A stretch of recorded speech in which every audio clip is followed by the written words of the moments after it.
got to be the best one yet, for sure. Yeah, I've got loads of confidence in myself. That's never left. And I thought, right, I'm here now. I can do it. And then he says, look, mate, you just got to believe in yourself. And I went up the back straight, giving it some welly in my helmet. Can't you just cancel that bit out and we'll do 3 questions over again then? Sometimes you've had a rubbish weekend and he makes the day better. Well, while we're in LAMI OMG Racing Hospitality, we might as well do a second chat as well. And yes, as he said, yes, one of my favourite riders has arrived. He did announce his own arrival. Ladies and gentlemen, Kyle Ryde. Hello, mate. How are you? I'm good, thank you. Are you? Yes, very well. Thank you very much. Thank you for joining us. No problem. It's always a pleasure to see you. Tell me about the season so far. It's got to be the best one yet, for sure. The expectations from myself have definitely gone through the roof, as they always do. Being a racer, you know, I won the first race of the season. And yeah, since then, I wouldn't say it's gone downhill, but obviously when you go to the first 4 tracks and win a race, and then you don't get on the podium for the next 3 meetings after that, it's quite a difficult pill to swallow. But yeah, it's just bike racing. I was absolutely cacking my pants about turning up here this weekend, and I've done a 25.7 in FP1, so it's just the myth and everything of bike racing. This is going to be my worst track on the calendar. I knew that from the start, and I'm sat in P2 comfortably, half a second to 5th and 6th. So yeah, it's a difficult season for your home mind, but yeah, I've got loads of confidence in myself. That's never left. An 8th place is no different to a first in the way I'm riding. I could win a race tomorrow, and I didn't ride any different to what I did at Thruxton when I finished 8th, and people said I was struggling a little bit. So yeah, I'm just confident knowing that all year I've rode the same. And then, as you know, it's bike racing. Everyone's so close. We've not got traction control. We've not got wheelie control. Big riders go well around Cadwell. Some smaller riders go different at other tracks. So yeah, people are going to win 3 races at some tracks, and they're going to finish 8th at others. And as long the quicker you can understand that and take that on the chin, the further you go. You've won 4 races this season, the most you've ever won in a season on a British Superbike. So like you say, it's a success already, and you hit the ground running. But there's been a change in suspension, which from Ohlins last year to Bitubo this year. How has that improved and enhanced things for Kyle Ryde? Yeah, so obviously I could say this weekend the Bitubo is working a lot better because I've gone 7 tenths quicker than what I ever have done. But then obviously I'll go to Thruxton and I was a little bit slower. So it's just experience. Even though I'm on the same bike as what I was last year, some tracks feels like I'm still on a new bike, if you know what I mean. So obviously when I turn up at Donington, it doesn't really matter what bike I'm on. I love the place. I know how to get around there quite well, and I end up doing well. So, but when you come to some other tracks, this one for sure is being second year on a Yamaha has given me a boost. It's nothing really to do with suspension. And then, yeah, some other tracks has literally been suspension, especially Knockhill. I struggled so much last year at Knockhill. I'm really good at going out of the box and going fast straight away, and that's what I did at Knockhill, and I got stuck all day weekend. I did the test, practice, qualifying, I could not go any faster.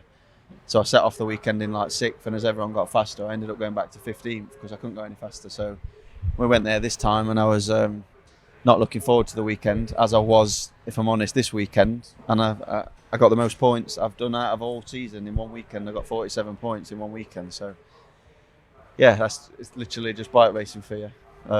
You can turn up the biggest positive mindset you can possible, set yourself a goal, and you exceed it in 1 free practice, and you have to start all over again. And now I'll be probably annoyed with myself if I don't finish in the top 5, and that's how it works. So yeah, it's a weird one.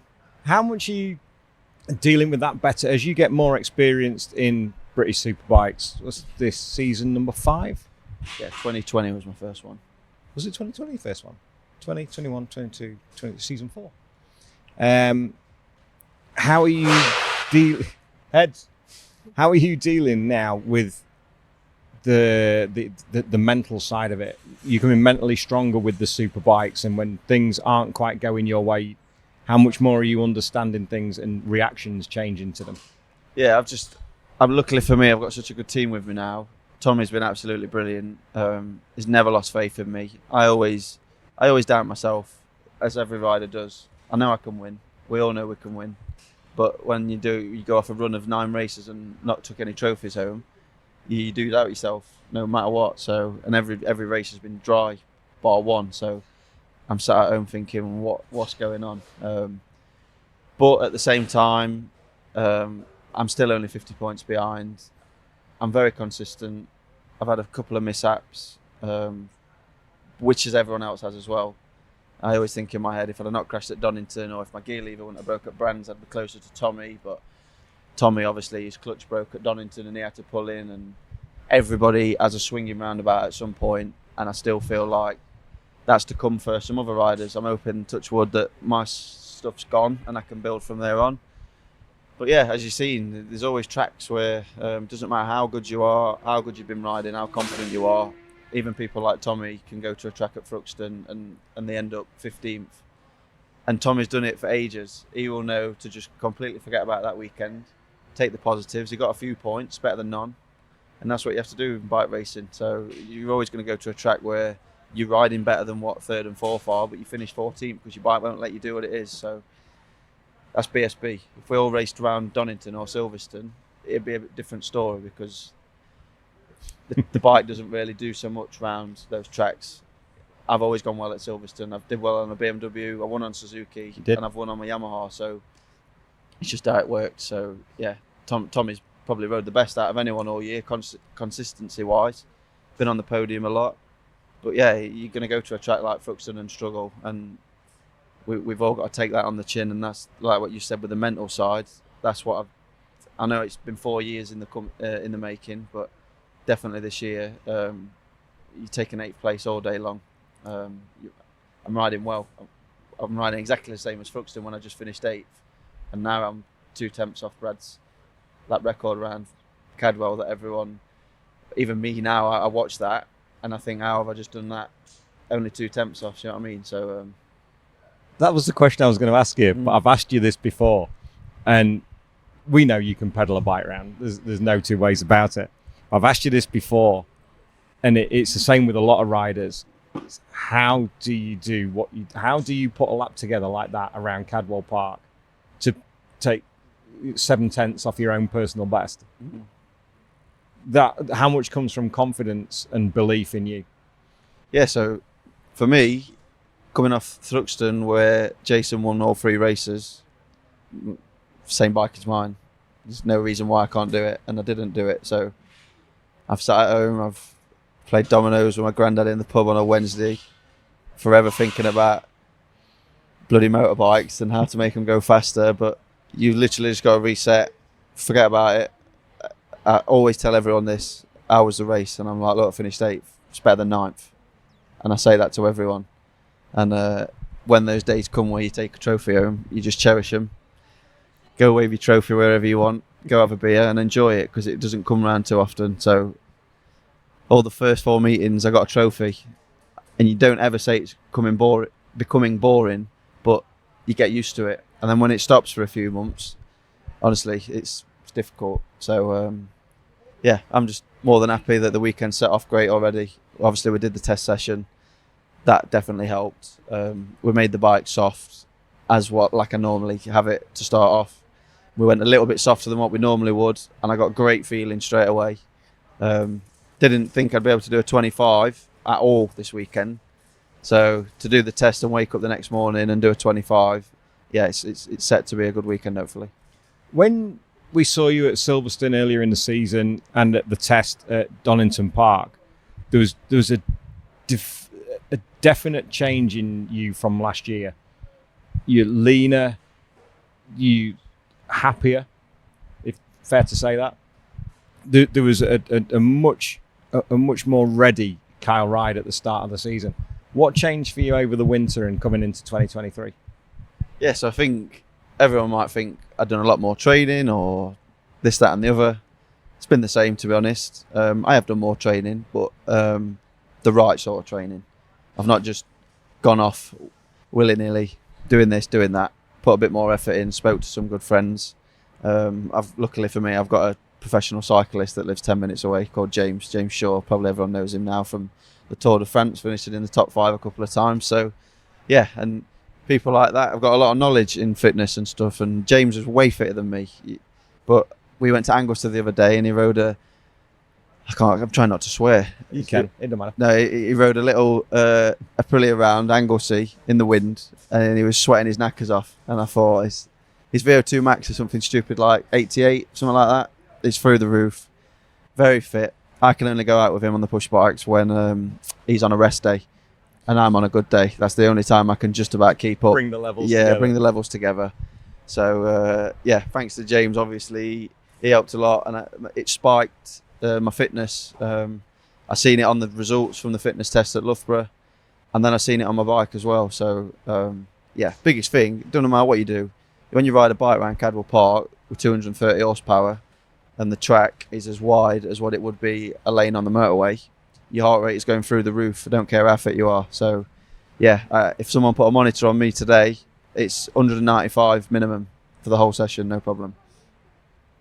So it's through the roof.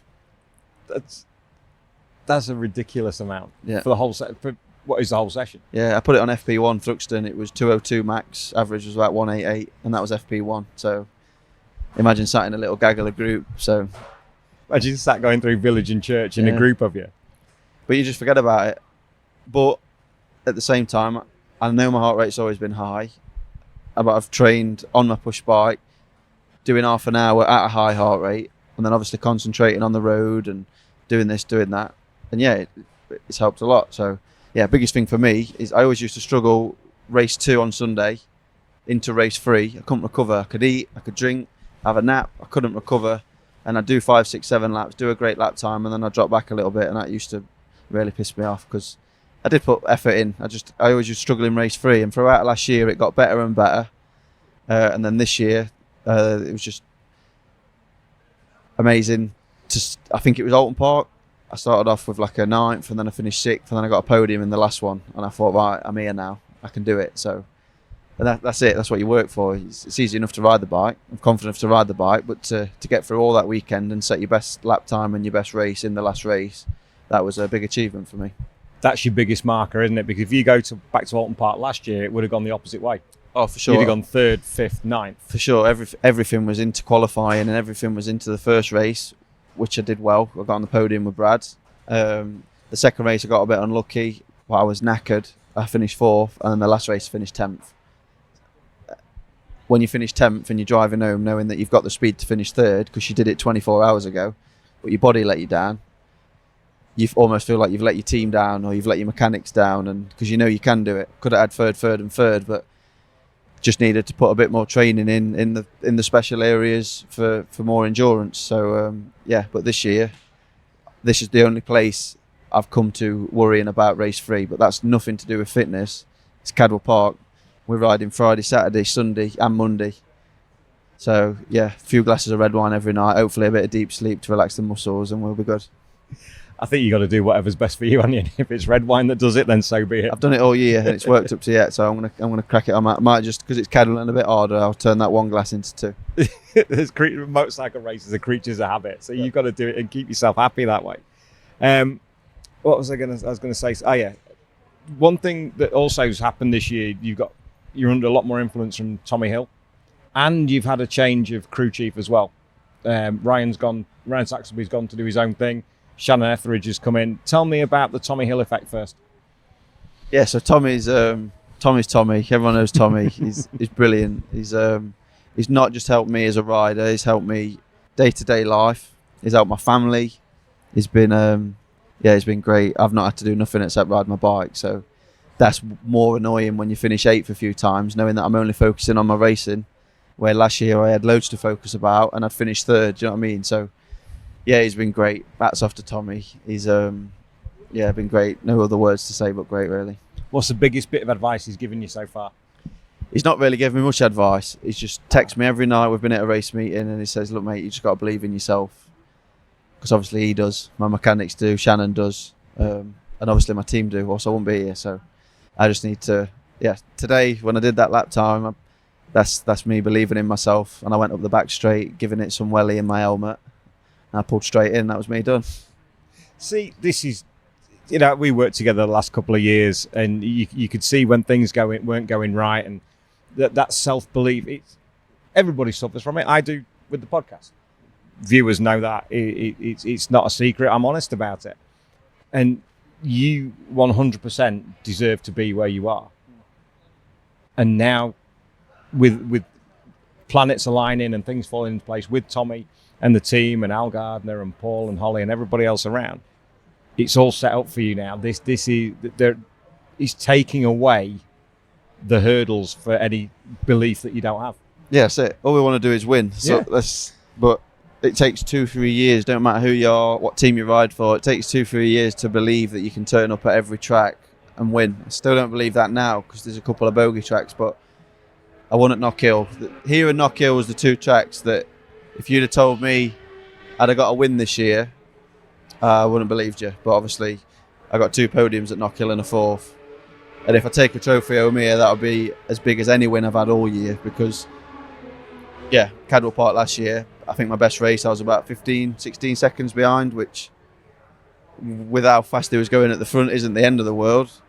Boy, it's not good enough. We all want to win championships. That's what we're employed to do. Well, it's what I'm employed to do anyway. 100%. So, and I know I can do it. So, yeah, these little rough patches, they make you better, they make you faster, they make your head stronger when it does come back. So, like you said, with the self-belief, you've got to believe 100% you can do it. And the last couple of meetings, that percentage has gone down to 80%. And do I deserve to be here? And now I've just done that this morning. All it takes is one lap, and I'm back. So. And this is the smile that I love, the Kyle smile, and it's always, especially that one, because you know that's when you've got your tail up, you know you're brimming with confidence. We've known for the viewers and listeners, you've always been a confidence rider. When you are confident, there's nobody better.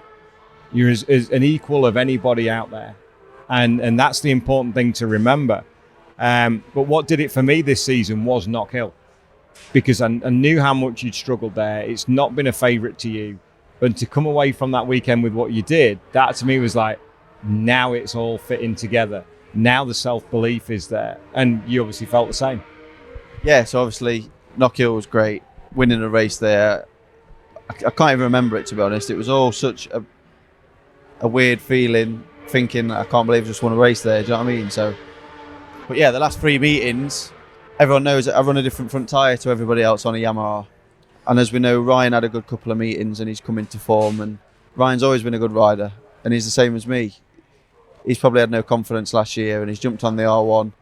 I know he's broke his wrist, he's done this, he's done that, but it's the same thing. It always takes one race, so you believe that you can do it. It don't matter if it's wet, dry line. It don't matter if 10 people fall off. You get that trophy and you're in the limelight. You know you can do it and you deserve to be there. And everyone knows that the run that Ryan's gone on since probably scored the most points out of the last 3 meetings. That's just me taking a guess, but pretty confident that would be Ryan. If you did a championship for the last 3 meetings, Ryan probably would be in first place, and that's how it comes. So, and yeah, he obviously, like last year, people might say he crashed a fair bit, or he crashed when he didn't need to. And he might have had a few crashes this year, one in testing or whatever, but he just wants to do well, and we all want to do well.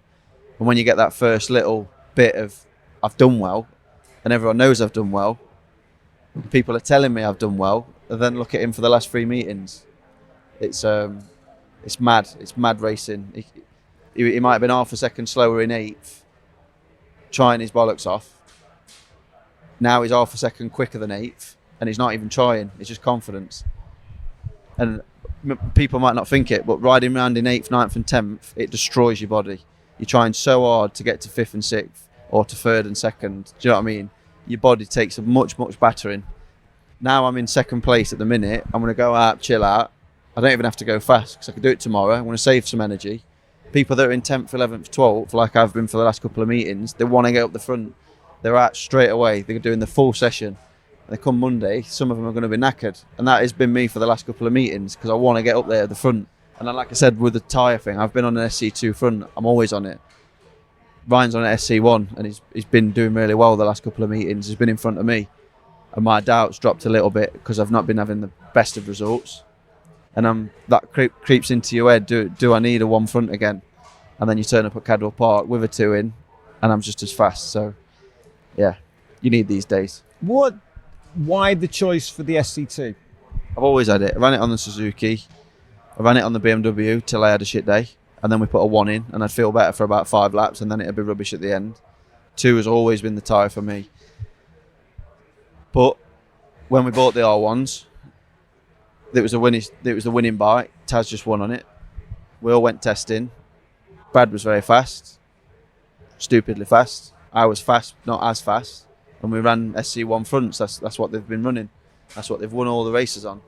But I soon come to a conclusion that it just wasn't the tyre for me. And obviously the doubt's in my head that it should be the tyre because Brad pretty much smoked me most of the year last year. I had a good couple of races and beat him. 100%. But he was riding on a wave that you could say I've had this morning. And Brad rode it out for 365 days, which is what you need to do for a championship winning thing. But this year we made the decision to run at SC2 front, 5 degrees to 30 degrees, never comes out, never changes, not allowed a 1. And it's worked up to yet. There's been a little bit of a patch where maybe we thought we need it, but today, concretes, I don't need it. So, is that something that helps your riding style? Is that something to do with the feedback for you through the bars and how you ride the bike? Yeah, so for people that want to know, there will be. I brake, but I don't let go. So I brake and then I'll always carry a bit into the corner to get feeling from the tyre. And I've always done that. So for an SC1 rider, for example, Brad, top rack, they brake so hard initially in the middle of the bike, and then just before they get to the corner, they get off. That's what they have to do because the tyre's a little bit softer. Same as Ryan. Ryan's riding really well, getting off the brakes and carrying loads of corner speed. Me, on the other hand, I like carrying corner speed, but I don't get much feeling from it with the 2. So if I get off the brake and run through the corner, imagine the tyre's a bit harder. Yeah. It's the same feeling as pumping it up 10 psi. You don't really know where it's at. So I don't smash the brakes, but I hold them on for way too long. So just as an example, Brad might hold the brake for 2 seconds and I'll hold it for 3, but a bit softer, but all the way through the corner. So the SC1 doesn't like being ridden on the side of the tyre on the brake. And everyone might say the SC2's hard, but as a comparison as well, 2019 on the GP2 bike, I used to run an SC2 front from a superbike in the Calex, which is 30, 40, 50 kilos lighter than a superbike, and it worked all year, and I won the championship. So if it can work on a Calex, it can work on this. So best thing we did this year as a team is say, look, that's the tyre Kyle's using. Don't even think about taking it out, and it's worked. So, and that's nice consistency for you as well, isn't it? That's something that I like because consistency is key to anything, whether it's putting a championship together or having the bike as consistent as it can be, because you need to know it's going to do what you want it to do. Well, that's it. For me, not many people run the SC2, so it's in my head a lot more than anyone else's. Like Tommy will be on a SC1, he's been on one forever. He'll never change. Taz was the same, never even thought about it too. But I'm the complete opposite. But for me, I'll go through weekends thinking, wonder if I did have a 1, would I go a little bit quicker? But I know at some tracks, they'll be thinking the same about me, because at Donington, with the SC2 front, into the chicane, both hairpins, that last half the lap, nobody could get near my sector times, and that was what won me the races. If somebody did pass me, I could pass them straight back at the chicane or the Melbourne Loop, and then they can't get past me through the first sector. So there's a lot of people that might have been thinking, bloody hell, do you think I need a SC2 for Donington, because I can't do what Kyle's doing at the chicane or the Melbourne Loop. So like I say, it swings in roundabouts, but bike racing. It's why we're here, isn't it? Yeah. This is the good thing about it. I'll tell you what I'm going to do. We've got some... what I was going to ask. Shannon. That was the other bit. Gelling with Shannon Etheridge, worked with Billy McConnell over the years, worked with a raft of great riders. Massive background in the sport with Stock 1000 and Speedways, assistant manager for the Aussie National Speedway Championship. And he was working with Billy and James last year as well. How's that changed for you? Because you had a great relationship with Ryan back to the GP2 days and back to the 125 days. How has it changed for you now with an outlook with a new crew chief? It's not really changed. Shannon's pretty much like Ryan. He understood straight away, just from in Spain, what I like. He understands. The biggest thing for me is somebody that understands my feedback and just make a change. I'm not scared of making a change. A lot of people do a little bit there, a little bit there. I'm like, just get it out of the way, make a big change. I'll tell you if it's bad or if it's not. But a lot of people don't want to crash £60,000 down the drain. So they'll go a little change, but you don't really feel it. And I'm confident enough, and Shaz knows now, and all my mechanics know that they can make a drastic change with my bike, and I will give it time. And if it is really dangerous, I won't do it. But so straight away yesterday we did 2 big changes. We went one way, one the other, and we didn't actually go the other way, because when the first one we did was that much better, that was obviously going to be the way. So perfect. So and that took 2 laps done. Where it could take people 2 sessions if you go little bits. But having someone like Shaz that's got faith in you, knowing that you're not stupid when it's drizzling, that's what I struggle with sometimes. I've got so much self-belief as in safety of knowing what I'm doing. When I used to get questioned a little bit if it's raining a bit. When someone says like, just careful of the white lines, I'm like, I've been doing it since like 2003. I think I know to watch the white lines. So yeah, that sort of stuff. Thanks for that. Yeah, that's all gone now. They've all got full belief. I understand that. Every time I go out on the bike, Shannon says, "Look, mate, believe in yourself like we do, and you'll be grand." So yeah, it's a shame I can't do it every day, but that's just, I'm human, and I want to win as many races as I possibly can, but it's impossible. Anyone that wins a BSB race in every race, it's impossible. You can't do it. It's not going to do it. It's impossible. But to come out of the season with 4 already, but yeah, and a whole team of people that believe in you, yeah, mate, it's there. I mean, my biggest target was to try and get a trophy at every track, and that's gone out the window, unfortunately. No. But from now on, hopefully, I'll just try and get as many wins as I possibly can. The points are going back to normal after this weekend. So I don't think many people are going to be pulling away or catching up at this track. So pretty consistent. Finish 3rd and someone finishes 6th, you're only gained about 3 points anyway. So just got to make sure you finish, get through the weekend. Oulton Park's back to normal points, where obviously I finished 3rd. So that was like a good test. And then we all know I can ride around Donington.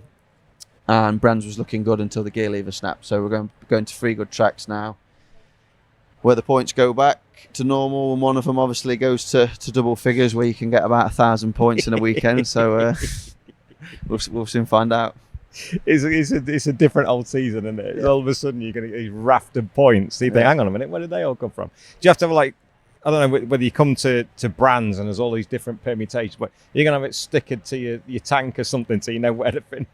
Because for me, it's just like, how do you even know? Well, yeah, I'm a very clever rider on the bike, and I can work out a championship on the bike, even around a track like this. I can work out who's where, how many points they're going to get. You're showing off now, Kyle. Well, I think I'm autistic in some ways. But please show off. I've been told many times. But yeah, I am your statistics man for sure, as many people know. And I'm quite clever working out a race. Maybe sometimes I should focus more on the last 3-4 laps and how the tyres, rather than points and what everyone's having for dinner. So you set this one up. But yeah, it comes handy in some points, like you said, but everyone's head's going to be scrambled at Brands. Some people might not be able to think about it. I definitely will be thinking, because that's me. But it's going to be hard to work out. I don't even know what the point. I know you get 50 points for a win. Something like that. So it's going to be 40 for second. So if I'm on the grass, I've been working out the fucking championship. That's basically what's happening. What are we looking at for the rest of the season and for next year? Are we the same place next year? Do we know? Hopefully I'm concrete, yeah. But obviously that's one thing Mr. Tommy Hill's doing. So I'm just riding my bike, which has been brilliant, because at this point last year, me, my mum, my dad, you were doing it. We're cacking our pants. I'm trying to get the word in. Do you want me next year? While I'm also trying to ride my bike and get podiums, get in the showdown. And it was a horrible 2 months. I couldn't ride my bike here. I just managed to scrape a podium at Snetterton, which secured it, which took a lot of weight off my shoulders. But yeah, it's just nice to know that I'm going to be able to ride my bike now for the next 12 races or whatever it is in peace. I think I've done enough to ride in the superbike class again. You think? Where's that belief just gone? I don't know. I'm not cocky, am I? So no, I know I'm something you've never been. No. Hopefully I've done enough to stay where I am. I'd love to ride my bike again. Yeah, everyone probably thinks it's going to be the 3rd year on a Yamaha, but to me, it's the 2nd year on Bitubo suspension. It's not the bike. When you get to these sort of tracks, especially Cadwell Park, you've got a set of handlebars, a seat to sit on, and 2 wheels. That's it. I pretty much think my bike's going to be better than someone's at turn 1, but they're going to be better than me at turn 2. Where a lot of tracks, the Yamaha is really good in 2 sectors and then struggles in another. But Cadwell Park, you're looking at 1 corner or 2 corners where I can pull away from a Kawasaki, and then Danny Buchan will do you through sector. Do you know what I mean? It's one of those tracks where the Yamaha obviously has been good. Brad obviously set the lap record last year and won 2 races, I think, or 1 race. And obviously I've come off a patch of not feeling too confident, and I've done a 25.7, so the bike obviously works around here.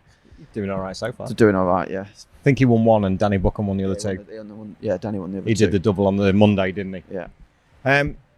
Before we get onto these little questions that I've got for you here. Yep. Time is it? Are you all right for a bit? Yeah.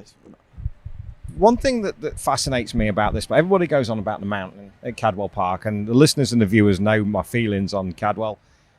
45 years ago, came to my first race. That's how old I am. Thank you. That's why he waited.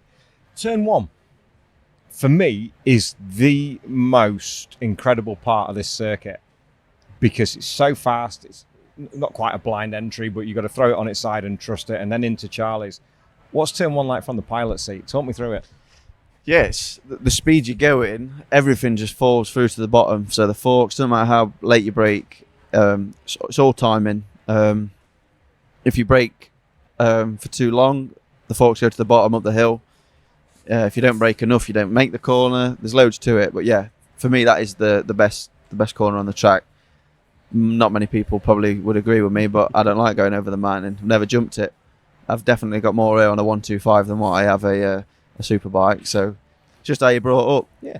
Look at Ryan jumping the mountain. He used to race motocross. I'd probably be doing the same. But at the same time, I'm fastest in the last sector and I'm not jumping the mountain at all. So it all swings round in roundabouts like we spoke many times. Your mentor never jumped the mountain either.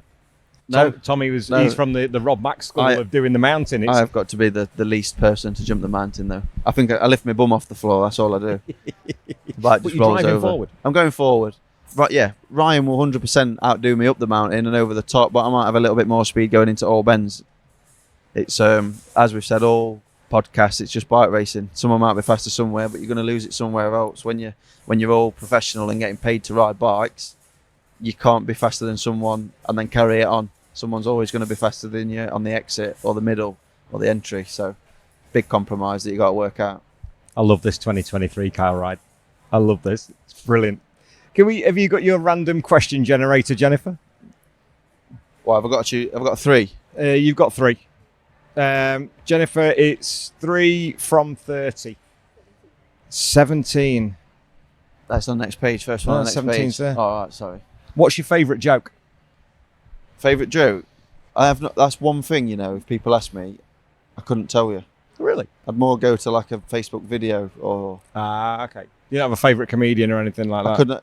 I told a joke to someone the other day only because I seen it and I should say that, but I can't even remember what it was. That's how bad it is. Do you do that? Yeah, I'm terrible for telling jokes.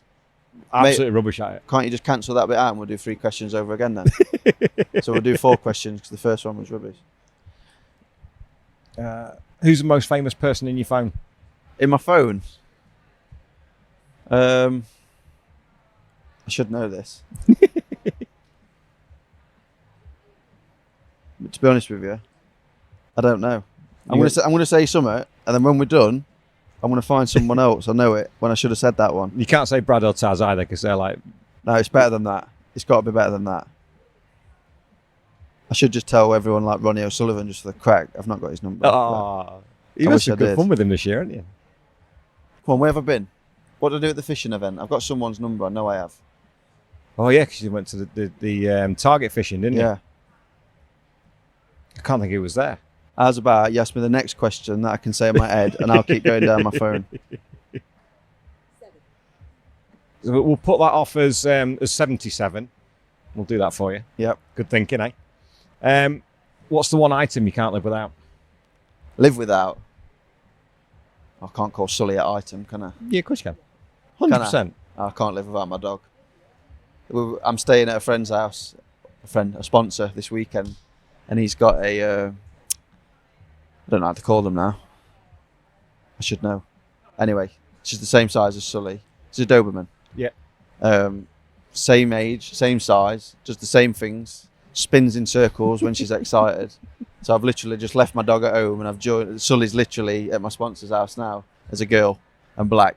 So yeah, And not a boxer. not a boxer, but she's absolutely brilliant. So yeah, that's made the weekend a lot better.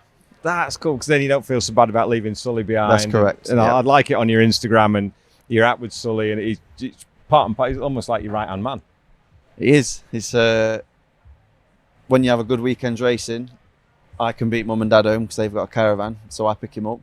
Sometimes I've got a trophy and he still makes the day better. Sometimes you've had a rubbish weekend and he makes the day better. So he's one of those, as everyone would know in their family with a dog, it don't matter what day you're having, how many people you hate in one day, that the dog's always going to make you feel better. So I love that. yeah. Love that. 22, last one. For you, what's the worst sound in the world? The worst sound? Yeah. Probably someone eating Cocoa Pops. Ooh. Well, slurping as well. I don't know. Do you know when you have to look over if they're actually open in the mouth or not?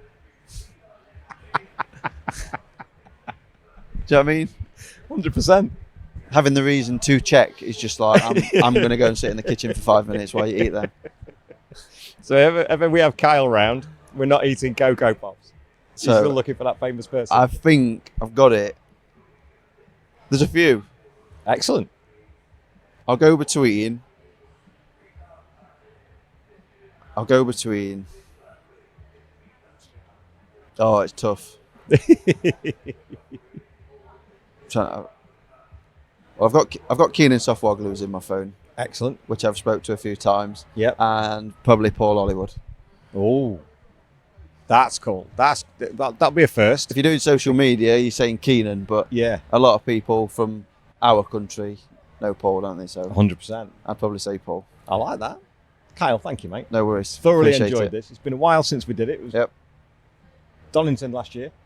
And it's always a pleasure to have you on, mate. Love sitting and chatting with you. Wish you all the best for the weekend and for the rest of the season. And you never know, maybe in the winter we might do a little bit of a feature and you come down and whip my ass at pool or snooker or something and just see how you spend a day during the week. Yeah, How's I've gone off it. I've not been playing pool and snooker much. Been playing a bit of golf. Me, don't know. This is why people say I should go and they think I'm autistic Get for some tested. reason. But yeah, maybe get tested. But I do something and I can't stop doing it. Okay. I don't like being rubbish at something. And there was one thing that was bugging me, and it was golf. Oh, okay. And yeah, I've been playing for like 6 to 9 months now. And I just shot my best round the other day, 94. So I was only 22 over. So At Laceby? no, the day after. Oh, was that after that? Yeah, I played all right there. You so I played at thought, Laceby right, as well. yeah, There was a British Superbike and Invitational Yeah, kind played of thing, that. wasn't I think we finished about 4th or 5th. But yeah, all I've done is do a bit of cycling, go play dominoes on a Wednesday with Grandad, take Sully for a walk and play golf. And you wouldn't believe how quick it comes around coming back to a racetrack. So, yeah. there? And we'll come down and have a round of golf then. We can have Because a round of I golf. can throw some bats around really badly. Yeah. So I don't play off anything apart from a tee. There's no numbers involved, anything like that. No. Sometimes I'll pick it up and chuck it if I have to because it maybe go a bit further. Yep, standard. But did I also hear that your crew chief beat you at Laceby? No, he was on my team. Oh, he's on the same team. Me, That's it was all right. me, Shannon, Tommy, and Billy. It was a very, very funny day. That's an entertaining day. Yeah, even the last hole, we was about 90 yards from the pin. One of us hit the green, so it was pretty safe because we're playing scramble. Yeah. Billy just decides, I'm going to try and get on the green with a putter from about 95 yards away. I've never seen someone hit a ball so hard with a putter, so as we know, that's typical Billy. And he was on the podcast. We filmed with him yesterday. Yeah. So we love having new him on as father. well. Yeah, brilliant, isn't it? Brilliant bloke, isn't he? Absolutely solid. As are you, mate. We love having you on as well. So thank you, Kyle. No I really worries. appreciate it. Enjoy the weekend. Enjoy the rest of the season, and we'll catch up soon, mate. Cheers. Thank you.